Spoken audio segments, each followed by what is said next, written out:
Greetings, ladies and gentlemen. This is part two of our political parties lecture. We're going to pick up on page 54 and discuss the reform movement to start with, letter G. Um, During this time period in American history, in the 1800s, late 1800s rather, we start to see parties are beginning to push for reform. We have just finished in the prior lecture in part one the discussion where during the Civil War we see the development of the Republican Party and the Democratic Party continues on during that period. They become the two main parties. We also discussed prior to that the Jacksonian era, where political parties, we had the Whigs and the Democrats, and we saw popular suffrage increase significantly in the U.S. Um, with this popular suffrage, more people can vote, more people want to have a voice, and you start to have parties kind of come under different strains of how they're selecting their candidates. And of course, political corruption issues are being exposed during this time too because of a new press and media that are out there, and the availability of print material towards middle class and upper class citizens. Uh, we saw that traditionally candidates were elected by either a caucus system or a convention system, both of which in new forms are with us today. During the era of the late 19th century and early 20th century, we see a movement to replace the caucus and convention system with primary elections, where voters can actually select candidates through casting a ballot. Um, you also see a push for that people must register to vote. The goal here is to reduce voting fraud. Of course, at the same time, you start to see a decrease in political participation from numbers in the late 18th century, as you may recall from our last unit, campaigns and elections.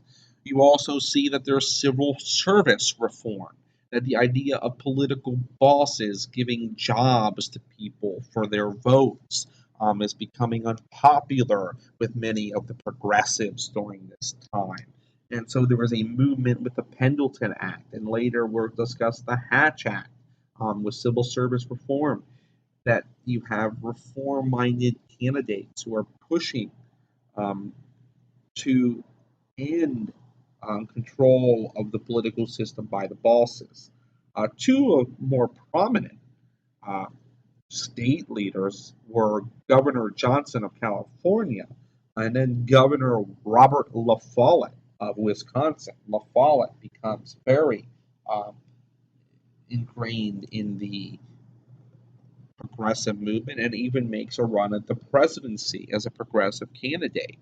His son will later take over and serve as a senator in the 1930s, 20s, and 30s, I believe.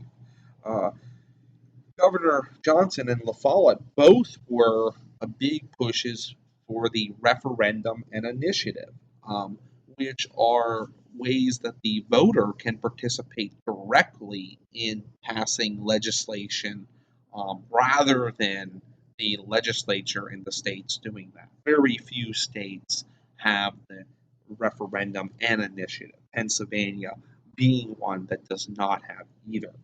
Um, there are also periods in American history that we have political realignments. You can think of these as turning points in American history, where either political parties shift or the people shift. Um, and sometimes they were called realignment periods. Sometimes you read them as called critical periods in our history. Um, Either way, we have experienced generally three major realignments throughout our history, most scholars feel. And those occurred in 1860, 1896, and 1932 was the last one. So again, 1860, 1896, and 1932. Uh, these are often very important and come in two different forms. the realignments come in two different forms. One of the forms is where a political party can be totally defeated and wiped out, where this occurred when the Federalists were defeated in the early 1800s, and then the Whig Party disappeared during the late 1850s into the 1860s. Um,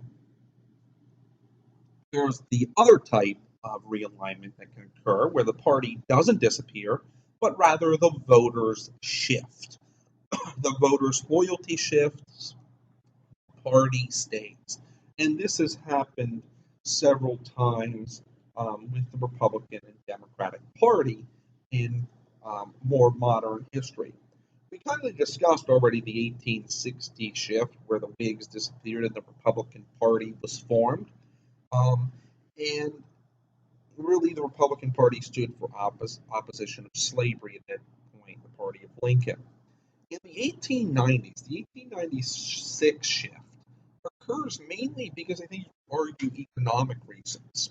Um, we experienced a pretty significant depression and economic downturn in the 1880s and 1890s, and the country is shifting population wise. We're becoming a much more urbanized nation rather than a nation of yeoman farmers, as Jefferson envisioned. And we start to see that the Republicans begin to represent and be the party of industry, be the party of business, hard money, being backed by gold, protective tariffs, meaning high taxes on foreign goods, and of urban interest, of city interest. This is, again, be careful with today's Republican Party and the next when I describe Democrat. The issues are not the same. There have been realignments. From a religious standpoint, the Republican Party was more linked with Catholics because of their urban interest during the 1890s. The Democrats um, are going to be the party of farmers, the party of small towns, the party of low tariffs, low taxes on forest goods, and rural interest. In some of these issues, there has been a direct realignment, a direct switch in recent years. The Democrats are going to come under the problem with, as I mentioned before, Williams Jennings Bryan in lecture part one, where he starts to split the party on known as the Populist Party, Democrats. Um, Generally, what you see, uh, there begins to be an East versus West split, and also a city versus farm split in the 1890s. So you have geographic split, but you also have the rural interest versus the city interests. Um, our next major realignment comes because of another economic depression, the Great Depression in the 1930s, and it largely happens because of Franklin Roosevelt's New Deal coalition, uh, where the Democratic Party, Franklin Roosevelt was a Democratic candidate, um, really unites several varying interests that were once split. They unite the urban, the city worker. They bring in Northern blacks. Um, they bring in, for the first time since the Civil War, Southern whites, and they also bring in a strong Jewish vote.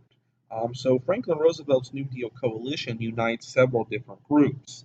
Of course, all these groups have different goals, different ideology, and they come with their own views. Um, Generally, this coalition is still with us today and remains very strong. The exception is the South.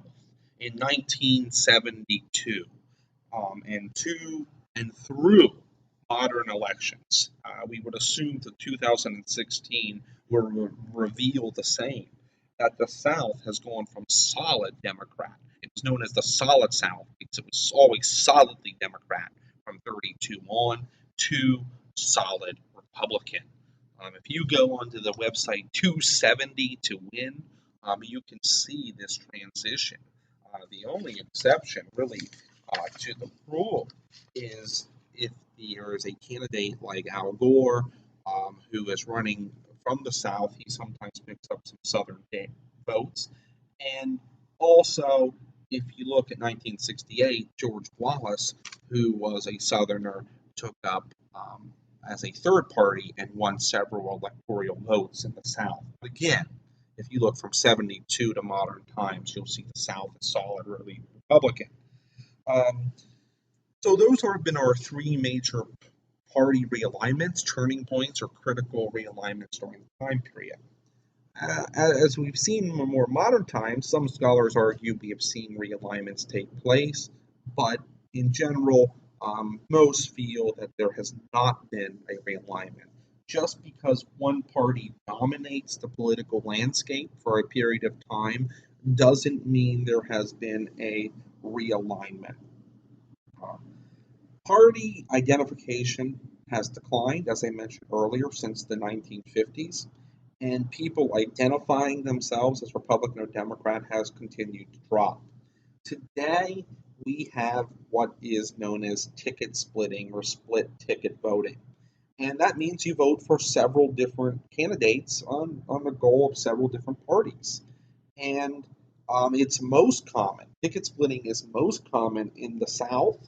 And ticket splitting has allowed for the creation of divided government. Divided government, this is a term you may want to be aware of, is when you have the executive branch differing in party from the congressional branch, or even the congressional branch differing in party between the House and the Senate. So you may have the House that is Republican, the Senate that is Democrat, and then the president that is Democrat also. Or you may have the House and the Senate both be Republican and the president be Democrat. And generally, that's the more acceptable form of divided government, where Congress is one party and the president is the next. And that has been made possible by ticket splitting. Originally in our nation's history, this was not even possible because ballots were created, voting ballots were created by the party, and you were given it. So you were given the ballot as you walk in to vote, and you could not split your ticket. Generally, as part of the reform movements in the late 19th century and the progressive movements, we see the adoption of the Massachusetts ballot or the office block ballot, where it lists the candidates by office. So if you're running as the United States Senator, underneath the Senator, you would see two people listed or multiple people, and they would have all the candidates for Senator listed by party. But again, it would not be a row of all Republicans and a row of all Democrats. This differs from the party column ballot, or known as the Indiana ballot, that some are familiar with. It has limited straight ticket voting. However, there are modifications of this where you vote in Pennsylvania, in Dauphin County with our electronic machines, you can still press a button to vote straight ticket Republican or straight ticket Democrat, which kind of defeats the office block or Massachusetts ballot. The political parties not only serve as a way to get people elected, but their second method is to organize the government and to have an organized party system, party structure. There is no national control of political parties. There's a slight change with this, I think some people could argue. However, it's not a significant change. This is again in contrast, as I said in lecture 1, to the government today, where federal power has been growing. Every 4 years, the political parties meet at a convention, different locations. They each hold their own. They hold them throughout the countries in major cities. And their goal is to nominate the president. The way this occurs is delegates come from all over, generally from the caucuses, from the primaries. They are selected.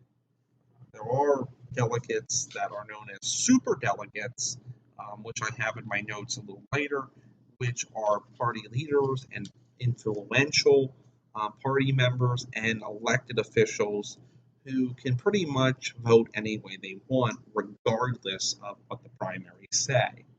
Um, Between the 4 years, the convention only meets every 4 years. It sets a platform. An organization known as the National Committee, the Republican National Committee, or the Democratic National Committee. Often you see these abbreviated as the RNC or DNC for short, runs the affairs of the party.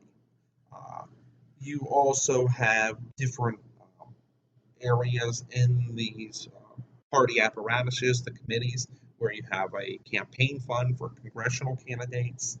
Um, and generally, the person who becomes most prominent in this system is the national chairman. The national chairman of the Republican National Committee or the Democratic National Committee. It's a paid position, it's full time, and traditionally, they used to really help the president assign and choose candidates for lesser offices and to give patronage jobs to. Um, Today, the two systems, the Republican Democratic nominating committees, conventions, are very different apparatuses. Um, the Republicans started to really create a system that was based in bureaucracy. They created a very well organized system for their convention system and for their committee system, where the Democrats maintained up until recent times a more factionalized system. Um, this had its weaknesses, and by 19 through the years 1968 through the 1980s, you see that only one Democratic president was elected during this time. And ultimately, if you look at presidential elections from the 1880s to 2008, it's fairly evenly split. There have been 17 Republicans and 14 Democrats. But there are time periods where parties do things differently, and it can give an advantage to one party or the other. Uh, the Republicans really took to computer generated mailings. They took to hiring consulting firms, studying voting trends, national ads. They really take to the new campaigning. Um, the Democrats remain more decentralized as the traditional party committee, but we see this begin to change during the during the 1980s when the Democratic Party starts to organize more along the same lines as the Republicans. Uh, Picking delegates to the national committee or national conventions, excuse me, national conventions is another issue that is very difficult to do and very controversial. Each political party has their own methods. Generally, what you probably want to take from a lot of this information is that both parties have tried to create a more diversified delegate, meaning religiously diversified, racially diversified, and gender diversification for their parties. They try to really show the diversity of their party. Um, they also have really taken to the Democrats have taken to a very complex formula um, to decide who is going to be awarded delegates and how each state determines how many delegates come to each state. And Republicans have opted to reward loyalty. So the more Republican candidates you have from that state, the more delegates you generally get. The Democrats go through a reorganization process during the late 1970s and in the 1980s. They really want to get diversification, and that's that whole interplay democracy that you can see in your notes.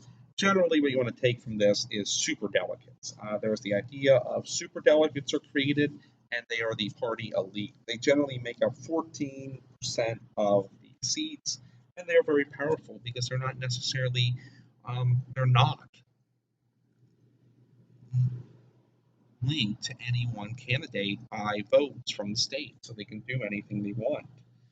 Um, and generally, um, you you see that both parties have done a lot of reforms in recent years, and generally we've seen that parties follow the primary election results. I think the last convention where there was more than one vote was taken was the 1948 or 52 convention. So in the last 60 years, we have seen conventions are more just shows rather than actual activity going on. This concludes part two of our lecture, and we'll continue the rest of the lectures in class.